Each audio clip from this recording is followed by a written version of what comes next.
No, but it's like these kids are all about social media than they are about social interaction. So it's Yeah. like they can sit on the keyboard and do what they got to do. But when it comes to communicating, they miss that. So they go through school, they memorize, regurgitate. They get thrown out in the workforce. They go the first day on the job. Somebody says something they don't like.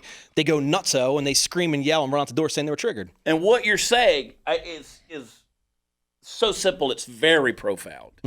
Because that's the thing. People have not taught.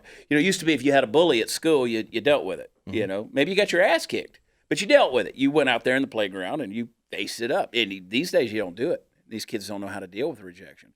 And all of a sudden you go into this job and I can remember 4 years, almost 5 years of my life, I kind of went through a burnout and I said, screw it. I'm tired of being an entrepreneur. I'm tired of hustling. I'm tired of working for myself. I'm going to go be like the rest of the world, get a corporate job. Went to work for a Fortune 300 company, did well, but I was miserable. And I can remember one time in our offices, they pulled everybody. There were several hundred people in this office building. They pulled a group down and said, okay, we're having a meeting with this group. And then on another floor, they're having a meeting with this group. And they told our group, they said, the people in the other group, when they go back upstairs, there's going to be a box on their desk and they're all leaving. Wow. They're all gone. We'll take care of them. We'll help them get. And so it's interesting to watch people's reactions because that's real life. Were those people bad? Were they not good at their job? No, not. It's just a downsizing. Yeah.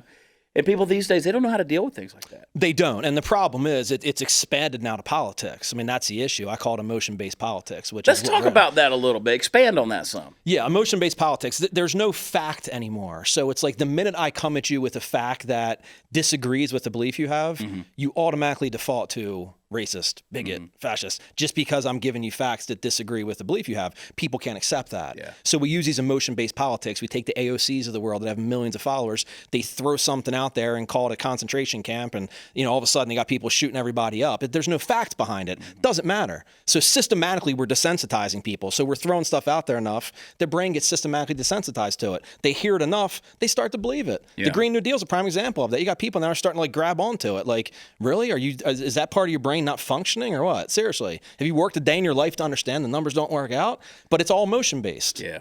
And you hear people that you think are reasonably intelligent candidates who are running for office or holding a very big office. And when I first read the Green New Deal, I was like, this looks like something an 8th grader wrote and titled it The Way the World Should Be, and you read it, but now they're actually saying this needs to be a thing. It looks like it should have crayon drawings on it. It's just ludicrous, but people have accepted it. And my philosophy on that, to your point, and I love how you say it because it kind of puts a more intellectual spin on my weird scramblings in my brain, is I think that they're brainwashing us in a way they're whitewashing history. Like you call it a concentration camp. Well, our southern detention centers on the border, they're not trying to create genocide like the concentration camps were. Because you wake up one day and you're like, where are all the Jews? They were here yesterday. I mean, just a minute ago. Now they're gone. We're not down there going, well, where are all the Mexicans going? I mean, they show up at the border and then they disappear. There's a lot of smoke, That's not what we're saying. So to say this is a whitewash of history, but they don't go too far because I almost believe that these people will start using Hitlerian, I don't even know if that's a word. Is that a word, Candace? Hitlerian tactics? It is now. It is now. We made it up. You heard it here at the Chad Prather Show. Party time, Mom.